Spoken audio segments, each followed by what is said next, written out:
Je vous ai fourni une vidéo que j'ai trouvée sur YouTube. En fait, voilà la chaîne, comme ça vous voyez d'où ça vient. Alors, j'ai pas trop vérifié si c'est du Creative Commons ou si c'est un autre type de licence. Honnêtement, j'ai pas eu l'occasion de le voir et je me souviens plus comment on voit d'ailleurs. Je me souviens plus comment on voit sur YouTube si c'est quelle est la licence, mais à mon avis, il y aura pas de problème si on utilise cette petite vidéo. Donc, je vous l'ai mise au téléchargement dans euh, le serveur, comme ça c'est plus facile, parce que sinon vous devez utiliser un outil pour télécharger les choses de YouTube et c'est pas permis déjà de télécharger de YouTube. Et puis il faut installer quelque chose, donc je vous l'ai fait pour vous. Je me suis enduit dans l'illégalité pour vous. Euh, voilà. C'est ça qui vous stresse? Oui, c'est stressant. Et voilà, oui, vous avez accès à la vidéo avec ce lien. Attendez un peu, la vidéo. Ah oui, c'est un accès direct en fait. Non, c'est pas un accès direct normalement. Ok. Donc, ça vous amène vers le dossier. Oui, c'est ça. Ça vous amène vers le dossier dans lequel vous avez le MP4 à télécharger. Et ça, c'est juste les sources que j'ai indiquées pour quand même avoir un soupçon d'honnêteté. J'ai indiqué d'où ça vient. Voilà. Et donc, on va travailler un tout petit peu avec cette vidéo. On a d'autres choses à faire également. Voilà. Donc voilà, on est dans Photoshop et on va ouvrir la vidéo dans Photoshop parce que oui, on peut ouvrir la vidéo dans Photoshop et ça, c'est la bonne surprise. C'est la bonne surprise, c'est que si vous connaissez le fonctionnement des calques, des corrections couleurs, etc. dans Photoshop, vous pouvez non seulement le faire sur des images fixes, mais aussi sur des vidéos.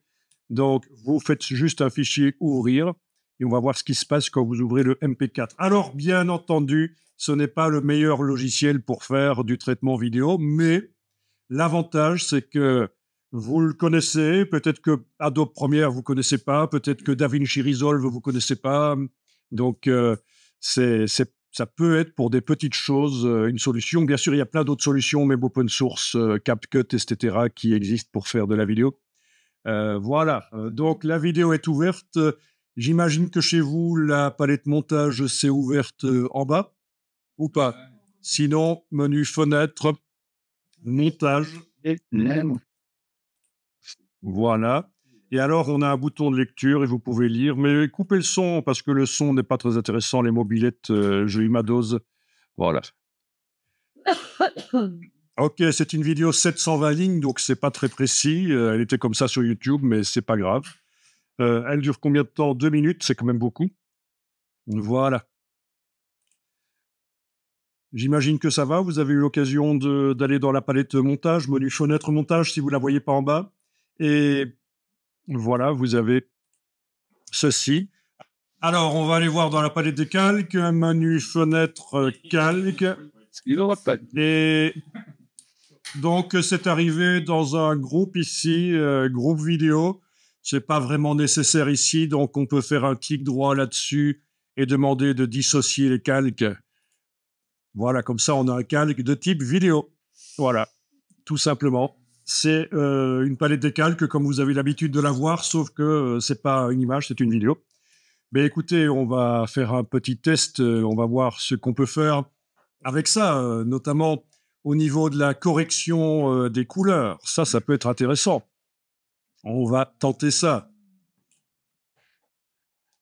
Bien, eh bien, écoutez, vous allez juste tester, tenter de mettre un calque de réglage par-dessus. Comme ça, vous allez voir tout ce que vous connaissez dans Photoshop qu'on a travaillé jusqu'à présent va pouvoir vous servir.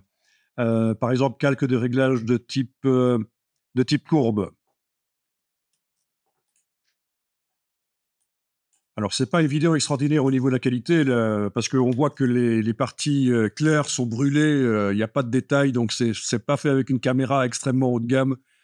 Sinon, on aurait du détail dans les parties les plus claires.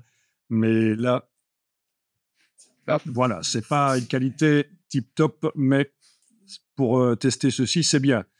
Ok, ben réglons le contraste dans un premier temps, pourquoi pas. Vous allez mettre 1 point, 2 points dans le réglage de courbe et bouger ça l'un par rapport à l'autre pour contraster dans un sens ou l'autre. Voilà. OK.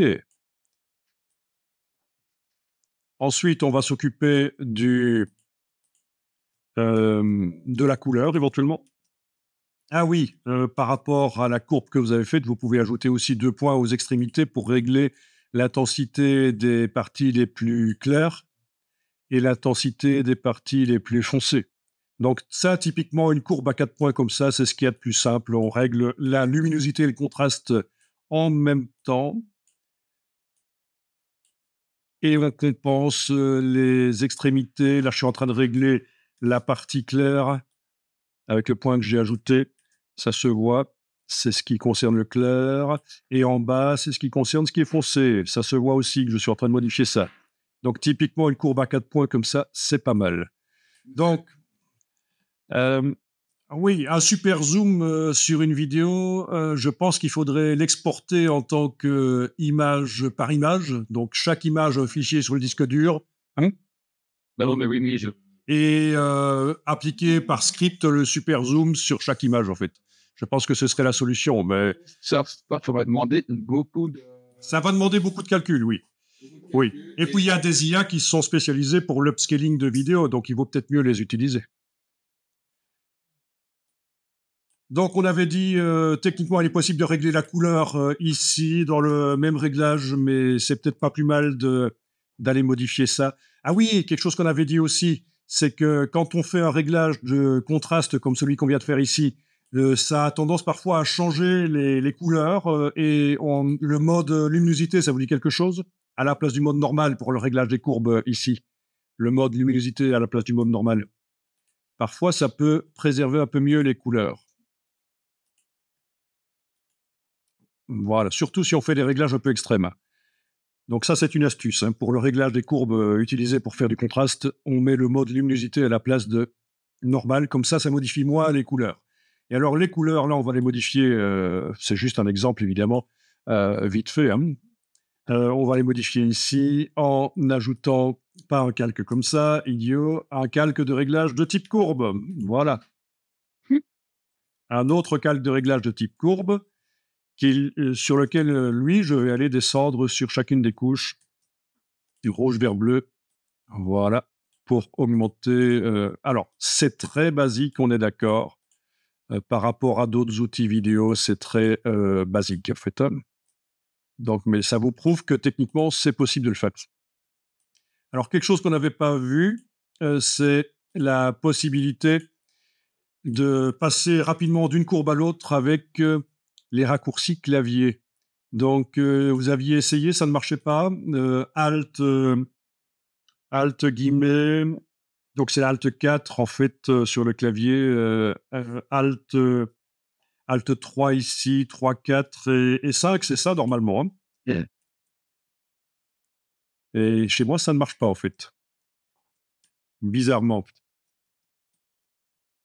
Alors que dans les versions précédentes de Photoshop, il n'y avait aucun problème, ça fonctionnait. Mais là, les raccourcis pour passer d'une courbe à l'autre fonctionnent pas et c'est quand même pratique de pouvoir par raccourci plutôt que d'aller dans le petit menu ici. Vous me confirmez, ça marche pas chez vous? Ah oui. Moi, ça marche. Ça marche chez vous. Alt 3, 4 et 5, vous passez d'une courbe à l'autre. Ça vous passe d'une courbe à l'autre. Windows. Ah, sur Windows, ça marche et sur Mac, peut-être pas. Ça n'a pas l'air. Ça n'a pas l'air. Ça, c'est mystérieux. Écoutez, vu que je n'arrive pas à voir pourquoi ça ne marche pas, je vais peut-être on va peut-être juste aller modifier les raccourcis, hein. C'est l'occasion de voir qu'on peut adapter quand ça marche pas, hein. Bon, d'abord, première chose, je vais peut-être enregistrer le fichier là avec le réglage de courbe, quoi, hein. Voilà, qui apparaît d'ailleurs dans la palette montage en bas, hein. On a les 2 réglages de courbe qui sont là, voilà, qui sont animables aussi, oui, parce qu'on peut animer, on peut faire des fondus, on peut bien sûr couper la vidéo, supprimer des parties, et cetera. Voilà. Alors, et l'exporter en tant que vidéo corrigée aussi, évidemment. Donc, fichier enregistré sous et juste format Photoshop, tout simplement, hein. Donc là, je vais juste raccourcir un peu le nom. Comment ça s'appelle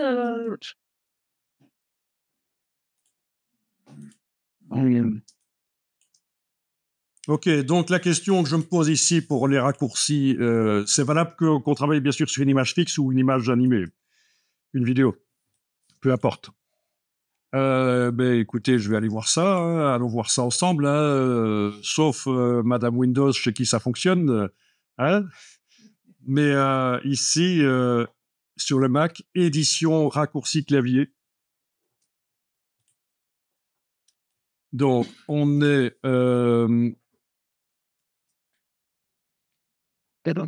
dans les menus de panneaux, certainement. Ça doit être ça. Qu'est-ce qu'on a ou alors, bah écoutez, aidez-moi à trouver, hein. Est-ce qu'on a les courbes ici? Sinon,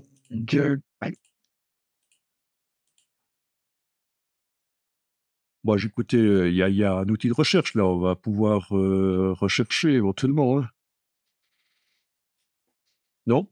Il n'y a pas un endroit pour rechercher là-dedans, dans les raccourcis clavier? Bah, c'était pour Ah, ok, bon. Recherche dans les outils. C'est pas ça. Tu as dit tout en dessous? Tu as vu un outil pour, quelque part pour rechercher? Ou tu parles de ceci, la liste ici? ben non, en dehors de la barre de recherche, au-dessus, ouais. C'est là, on va aller peut-être regardons dans le menu, hein. Sinon, Oui, oui. Allez, trouvez-moi ça. ah, ben, Ah, courbe, voilà. Dans le menu de l'application, courbe. Non, c'est dans le menu image. Bon, bah écoutez, là, je suis un peu coincé parce que je ne trouve pas le truc. Je ne trouve pas où je pourrais modifier les raccourcis clavier du réglage des courbes ici. Le panneau ici.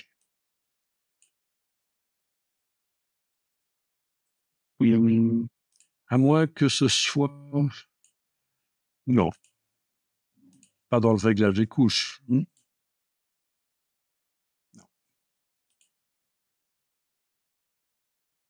Non, ça ne va pas nous aider, ça. Eh ben, c'est ennuyeux, ça. Donc, on est coincé, on est obligé de faire manuellement. Mais écoutez, on va rechercher ça plus tard parce que c'est quand même ennuyeux.